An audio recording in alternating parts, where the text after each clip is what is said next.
My brain never stopped. That's how I described my life before this. Constant thoughts. What if I said the wrong thing? What if I fail? What if I never get it right?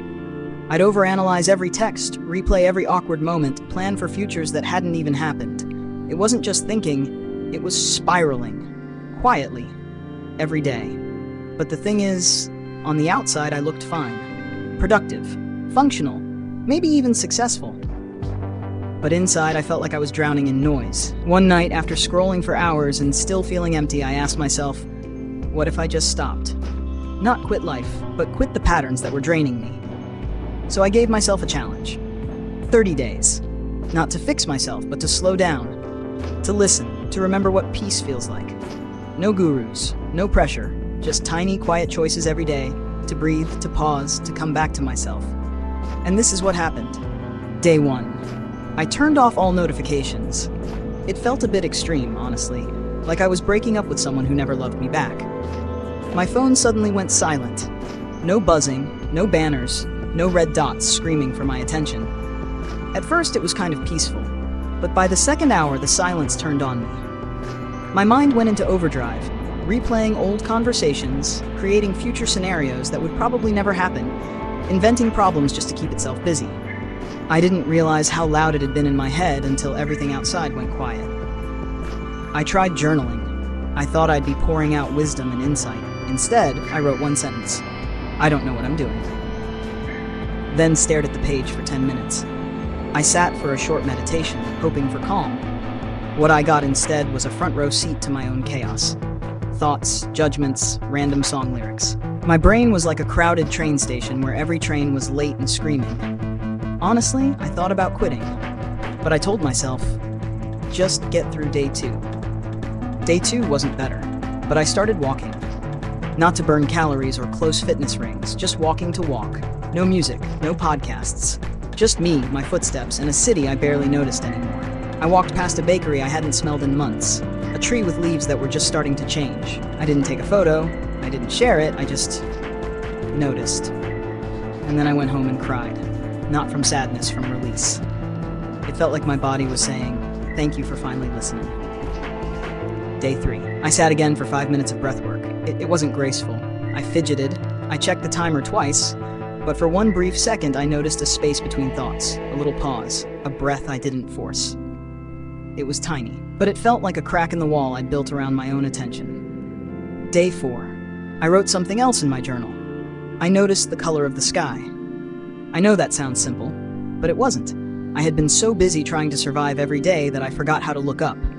That day, I stood still in the middle of a sidewalk, looked up at the clouds, and felt still. Of course, the overthinking didn't stop. That night, I panicked about an email I hadn't sent. I replayed something I said in a meeting. I got anxious that this challenge wouldn't work. But instead of spiraling, I opened my notebook and wrote exactly what I felt. No filter. No judgment. Just, I feel like I'm failing, but I'm here. Day 5 was messy. I overslept. I scrolled TikTok for 40 minutes before catching myself. But even that was different, because I noticed it. That's what started changing. Not my actions, but my awareness of them. By day 6, I wasn't fighting silence anymore. I started welcoming it, letting it wrap around me like a soft blanket I didn't know I needed. I took slower showers. I stared out the window. I talked to myself in gentler tones. Day 7. I wrote this. I'm still anxious, still uncertain, but less afraid of sitting with it. That felt huge. Because for someone like me, peace wasn't ever about having zero thoughts. It was about not believing every single one. And that, after just 1 week, felt like the beginning of something real. Week 2 of this 30-day reset hit differently. Not because it was easy, but because something began to shift. Not all at once, but gradually, like a fog that thins just enough to see your own feet again. Day 8. I deleted TikTok. I thought I'd miss it. The noise, the stimulation, the endless scroll. But instead, my phone felt lighter. My mind quieter. For the first time in a long while, I wasn't constantly reacting. I had space. And in that space came discomfort. I started hearing things I hadn't heard in a while. My inner critic, my loneliness, my cravings for validation. Without distractions to drown them out, those voices got louder. But so did another voice, softer, gentler, and new. You're doing okay. Day 9. I set a boundary. A friend wanted to vent, but I was already emotionally drained. I usually say yes out of guilt, but this time I said, "Can we talk another day? I need rest." And guess what? The world didn't end. She understood. She said, "Proud of you." That response, so simple, almost made me cry. Day 10-12. I spent 3 days doing something radical. Single tasking. No multitasking. No scrolling while eating. No music while working. Just one thing at a time. And it was hard. I realized how often I used stimulation as escape. Even brushing my teeth felt boring without a podcast in my ear. But after the discomfort came a rhythm. I noticed the scent of my soap, the sound of water hitting porcelain, the weird peace in doing one thing well. Presence wasn't just spiritual, it was deeply physical.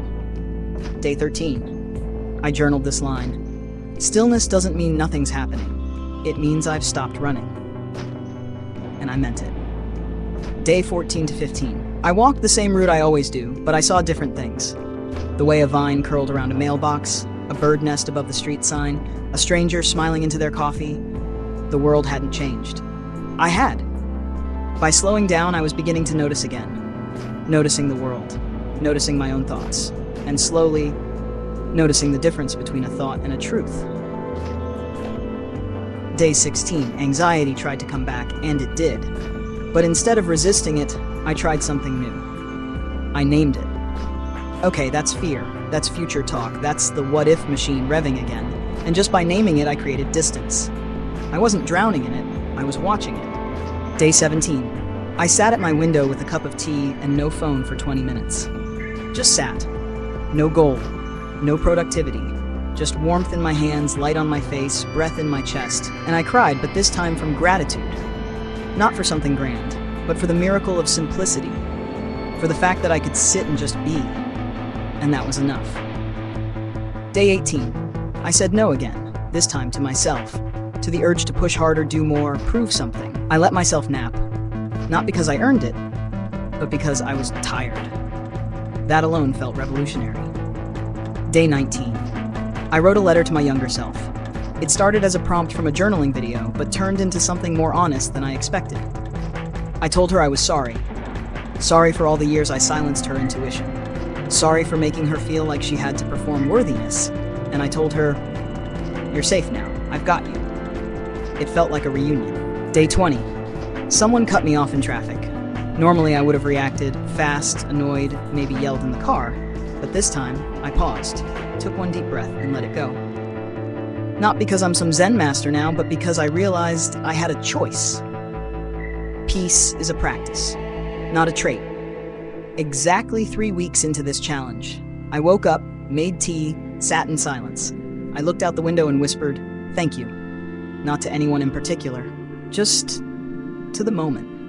Not every day was graceful, not every practice stuck. I still had moments of doubt, temptation, emotional fatigue, but something had changed. Not in the world, not in my to-do list, but inside. There was space where panic used to be, stillness where noise used to echo, curiosity where judgment once lived. And I knew I wasn't done, but I was no longer at war with myself. By day 22, something unexpected started happening. I felt open. Not completely at peace, not always calm, but open in a way I hadn't felt in years. For the first time, I wasn't just surviving my days, I was curious again. Curious about others, curious about the world, curious about how I could show up differently. Not as someone who needs to be liked, but as someone who's finally learning how to be real. Day 22. I sent a voice note to an old friend, not a catch-up about life or work, just, "Hey, I was thinking of you." No pressure to reply. "I just hope you're okay." She replied with 3 words that made my throat close up. "I miss you." Connection doesn't need to be deep or dramatic. Sometimes it just needs to be safe. Day 23. I sat with someone I love. No phones, no distractions. We just drank tea, talked slowly, let the silence be part of the conversation. It reminded me, you don't have to perform to be loved. You just have to show up, fully present. Day 24. I went on a solo walk and brought sticky notes with me. I left little messages in random places. "You're doing better than you think. This moment matters. Someone is silently rooting for you." I'll never know who saw them, but that didn't matter. Doing something kind without needing recognition was a new kind of freedom. Day 25. I made space for creativity. I painted terribly. I wrote poetry, even worse. But I felt alive in it. Not because I was good at it, but because I was there, not judging, just creating, just expressing. Overthinking thrives on judgment. Peace blooms in permission. Day 26. I started writing a letter to someone I hadn't forgiven. But halfway through I realized the letter wasn't really for them. It was for me. So I tore it up, lit a candle, and let go. Forgiveness isn't about the other person. It's the release of your own heart from their grip. Day 27. I smiled, genuinely, at a stranger. Not the polite grocery store smile, a real one. And they smiled back. It reminded me that healing doesn't always look like silence and solitude. Sometimes, healing is a shared glance in a crowded world. A moment of I see you, I messed up, snapped at someone I love, didn't sleep well, fell back into overthinking. But here's what was different. I didn't spiral. I didn't shame myself. Instead, I whispered, okay, this is part of it too. That sentence, 5 simple words, was one of the most powerful things I'd learned in 28 days. Day 29. I wrote a list, not a to-do list, a thank you list. Thank you, breath. Thank you, body. Thank you, silence. Thank you, self, for trying. Noticing what was already here, already supporting me. That was the reset. Not more, but deeper. Day 30. The last morning. I didn't light candles, I didn't journal anything profound, I didn't meditate perfectly.